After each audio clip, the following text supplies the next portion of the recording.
Maganda at mapagpalang araw sa inyong lahat mga sir. Nandito naman po tayo uli sa ating channel.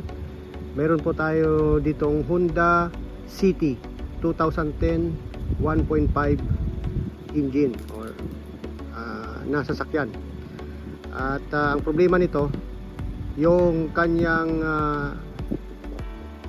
brake tail light ay naka-on palagi kahit naka-off na yung makina. So ito yung isusolve natin kung paano natin i-address ang ganitong problem. So tara, samahan nyo ako kung bakit naging problema ito sa itong klaseng sasakyan. Ayan mga sir, kung mapapansin niyo, naka-on po yung kanyang brake light kahit walang umaapak doon sa brake pedal niya. Saka yung third tail light niya naka-on. Ayan. Ayan. Ayan sir, naka-on.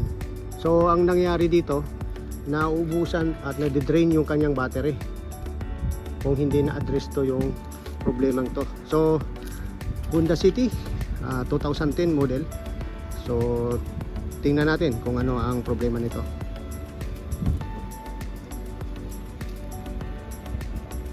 Una natin gawin mga guys ay i-scan muna natin kung ano ang ating makikita sa ating mahiwagang kristal. So i-install na po natin yung kanyang OBD port adapter. Ayan, dito natin makikita yung kanyang OBD port.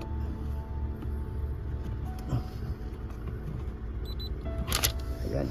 So naka-install na ang ating adapter. So yan sir, ongoing po ang ating system scan. So meron po tayong problem isa sa ABS. Ito po yung problema niya. At check natin kung ano ang naibigay niyang problem or fault code.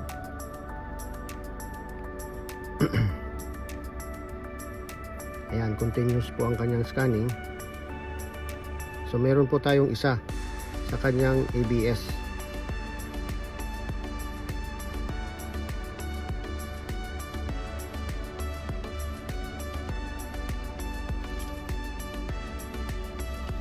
Ayan.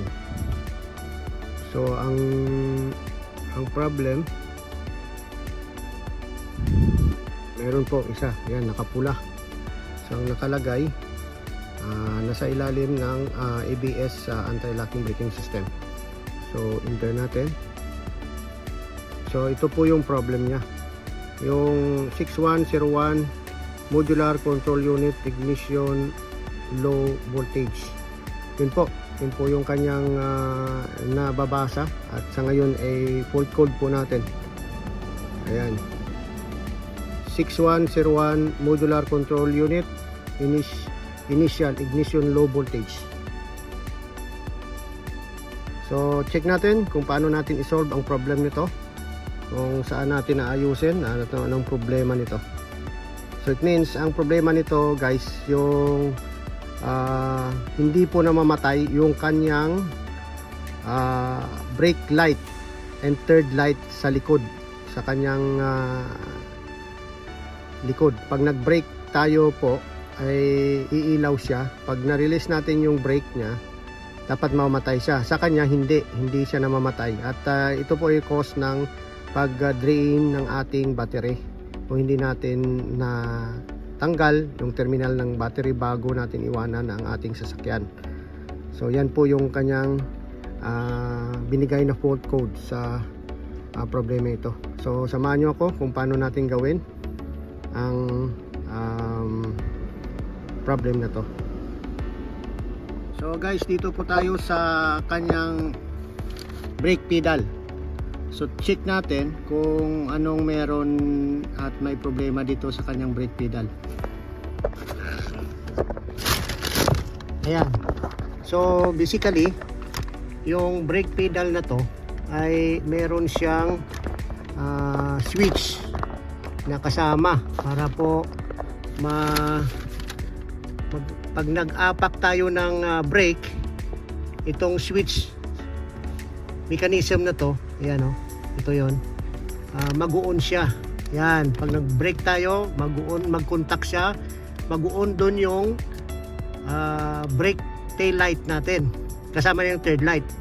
Pag nag-release tayo ng brake, yan, mamamatay dapat yung kanyang tail light or brake tail light.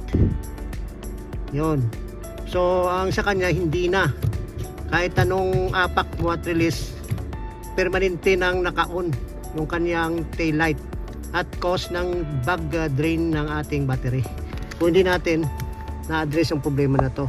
So kung mapapansin nyo po, sir, meron po ditong, hindi lang makita sa camera kasi madilim, yan, meron po siyang butas dito.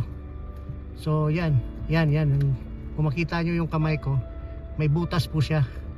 So ang nawala dito, isang washer na pagka nag-release ka, ayan, siya yung tutulak dito sa switch na to para mag-off yung tail light, brake tail light natin. Ang nangyari, plastic lang kasi yung washer dito, kaya nabasag sa katagalan, basag. So pag kunwari merong washer dito, pagka nag-release ka, yan, i-off niya. Yan, i-off niya yung switch. Ang kaso, pagka nag-release ka ng brake, wala nang tumutulak sa kanya. Kaya permanenteng naka-on yung brake tail light natin sa likod ng sasakyan. So ito po yung ating i-repair, i-address para ma-solve yung problema nito. Para ma-solve yung error code na 6101. Ayan mga sir, pagkatapos po nating i-address at i-repair yung washer doon sa brake niya, ay dapat po nating i-rescan ulit para po malaman kung andyan pa rin ang kanyang fault code sa ABS anti-brake system niya. So start na po nating i-scan ang kanyang ABS kung magpupula pa o magiging normal niya, magiging green niya. Okay, start na natin. Ayan, ongoing scanning na siya. So yan, na-scan niya na yung ABS. Tingnan natin kung mag-green o mag-red. Ayan, yun, naging green na siya. So it means na na-solve na natin yung problem niya doon sa ABS. So yan guys. So salamat sa panonood at sana nakapagdagdag ako ng kaalaman, konting kaalaman tungkol sa mga common na problema ng Honda City 2010 model. So diyan nagtatapos guys ang ating topic ngayon at sana po nakapagdagdag uli po tayo ng kaalaman tungkol sa inyo tungkol sa itong problema ng Honda City. Okay po, bye bye po at God bless.